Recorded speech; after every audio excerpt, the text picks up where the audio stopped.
ఓం నమో వెంకటేశాయ. ఈరోజు శ్రీ అక్కరాజు నారాయణరావు గారు శ్రీకృష్ణ తులాభారం కథ పంపించి 3 ప్రశ్నలు అడిగారు. సత్యభామ సంపదనంతా వేసిన శ్రీకృష్ణుడు ఎందుకు తూగలేదు? రుక్మిణీదేవి ఉంచిన ఒక్క తులసి దళానికి ఎలా తూగాడు? దీని నుండి మనం తెలుసుకోవాల్సింది ఏమిటి? ఈ ప్రశ్నలకి మా పిల్లలు చాలా చక్కగా సమాధానం చెప్పారు. ఒక్కసారి వినండి. అందరికీ నమస్కారం. నా పేరు స్నేహ. మొదటి ప్రశ్నకు నా సమాధానం ఏమిటంటే, సత్యభామ యొక్క అహంకారాన్ని తొలగించాలని కృష్ణుడు ఆ సంపదకు తూగలేదు. రెండో ప్రశ్నకి నా సమాధానం ఏమిటంటే, రుక్మిణి భక్తితో తులసి దళాన్ని సమర్పించినందుకు కృష్ణుడు తూగాడు. మూడో ప్రశ్నకి నా సమాధానం ఏమిటంటే, దేవుడిని ధనంతో కానీ, బంగారంతో కానీ, అహంకారంతో కానీ, పొగరుతో కానీ వశపరుచుకోలేము. కేవలం భక్తి మార్గంతోనే అది సాధ్యపడుతుంది. ధన్యవాదాలు.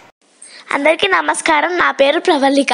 సత్యభామ కృష్ణుణ్ణి తన మొత్తం సంపదతో తూలవేయాలని అనుకుంది, కానీ కృష్ణుడు తూగలేదు. ఎందుకంటే సత్యభామ తనకు చాలా సంపద ఉందని గర్వంతో తూలవేసింది, కానీ తను మనస్ఫూర్తిగా భక్తితో మాత్రం చేయలేదు.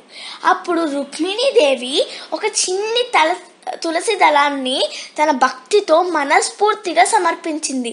అందుకే కృష్ణుడు తూగాడు. దీన్ని బట్టి మనం ఏం అర్థం చేసుకోవాలంటే, భగవంతుడు భక్తి సులభుడు. మన భక్తితో ఒక పుష్పమైనా లేకపోతే ప్రార్థించిన అప్పుడు దేవుడు మనల్ని అనుగ్రహిస్తాడు. ధన్యవాదాలు. అందరికీ నమస్కారం. నా పేరు వీక్షిత. ముందుగా అందరికీ దీపావళి శుభాకాంక్షలు. పైన ప్రశ్నలకి ఉన్న ఇప్పుడు సమాధానం నేను చెప్తాను. సత్యభామ సంపదనంతా వేసిన శ్రీకృష్ణుడు ఎందుకు తూగలేదంటే, ఆమె ఆ బంగారం అహంకారంతో అలా చేసింది. తను చాలా సత్యభామ చాలా అహంకారపూరితంగా ఉంది కాబట్టి శ్రీకృష్ణుడు తూగలేదు. మరియు రుక్మిణీదేవి ఉంచిన ఒక్క తులసి దళానికి ఎలా తూగాడంటే, రుక్మిణీదేవి చాలా భక్తితో ఆయనని పూజించి అప్పుడు తులసి దళానికి తూగాడు. దీని నుండి మనం తెలుసుకోవాల్సింది ఏమిటంటే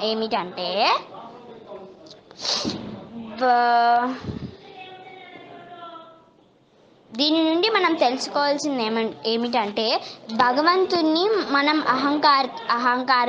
అహంకారంతో కానీ, మన బంగారంతో కానీ, మన ధనంతో కానీ మనం వశపరుచుకోలేము. కేవలం దేవుణ్ణి మనం శ్రద్ధగా ఆయనని పూజించి భక్తితో మాత్రమే దేవుణ్ణి మనం వశపరుచుకోగలం. ధన్యవాదాలు. ఇట్లు వీక్షిత. అందరికీ నమస్కారం. నా పేరు తనిత. ముందుగా మీ అందరికీ దీపావళి శుభాకాంక్షలు తెలియజేయాలి అని అనుకుంటున్నాను. పైన ప్రశ్నకు సమాధానం ఏమిటంటే, శ్రీకృష్ణుడిని సత్యభామ తన సంపదతో తోపాలి అని అనుకున్నారు, కానీ శ్రీకృష్ణుడు తోగలేదు. అప్పుడు సత్యభామ ఎంతో బాధపడతారు.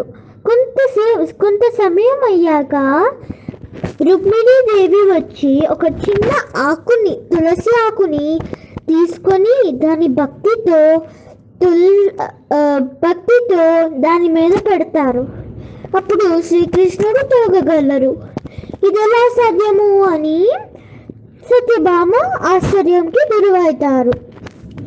దీన్ని బట్టి నేనేం నేర్చుకున్నానంటే, దేవుడికి ఏమి ఇచ్చినా మనం ఏమి ఇచ్చినా దాన్ని భక్తితో ఇస్తే అతను ఏదైనా స్వీకరిస్తారు మరియు మనకి ఎంతో సహాయం చేస్తారు. ఒక చిన్న పువ్వునిచ్చినా అతను సంతోషపడతారు, కానీ అహంకారము గర్వముతో ఏ పెద్ద వస్తువు ఇచ్చినా అతను స్వీకరించరు. మరియు చిన్న వస్తువు ఇచ్చిన ప్రేమతో ఇస్తే అతను ఎల్లప్పుడూ మన స్నేహితుడిగా ఉంటారు. ధన్యవాదాలు. అందరికీ నమస్కారం. నా పేరు మహాన్విత. ముందుగా అందరికీ దీపావళి శుభాకాంక్షలు. మొదటి ప్రశ్నకు సమాధానం, సత్యభామ తన సంపదను ఆ తులాభారంలో అహంకారంతో వేసింది కాబట్టి ఆ కృష్ణుడు తూగలేదు. రెండో ప్రశ్నకు సమాధానం. రుక్మిణీదేవి తన భక్తితో, తన మంచి మనసుతో ఆ ఒక్క తులసి దళాన్ని వేయటం వల్ల శ్రీకృష్ణుడు తూగాడు. మూడవ ప్రశ్నకు సమాధానం. దీని నుండి మనం తెలుసుకోవాల్సింది ఏమిటంటే, అహంకారం ఉంటే ఏదీ జరగదు, ఏది మంచిగా జరగదు. మనం భక్తితో ఉంటే దేవుడు కరుణిస్తాడు. ధన్యవాదములు. అందరి పిల్లలు చాలా చక్కగా చెప్పారు. శ్రీకృష్ణుడు భగవంతుడు, ఆయన సంపదకు తోకడు. భగవంతుడు నిర్మల భక్తికి మాత్రమే వశమవుతాడు. సంపద ఉందని అహంకారం చెందకూడదు. దేవుడిని నిర్మలమైన భక్తితో పూజించాలి. దేవుడు అందరివాడు, అందేవాడు. దేవుడు నాకే సొంతం అవ్వాలన్న స్వార్థ చింతన ఎప్పుడూ ఉండకూడదు.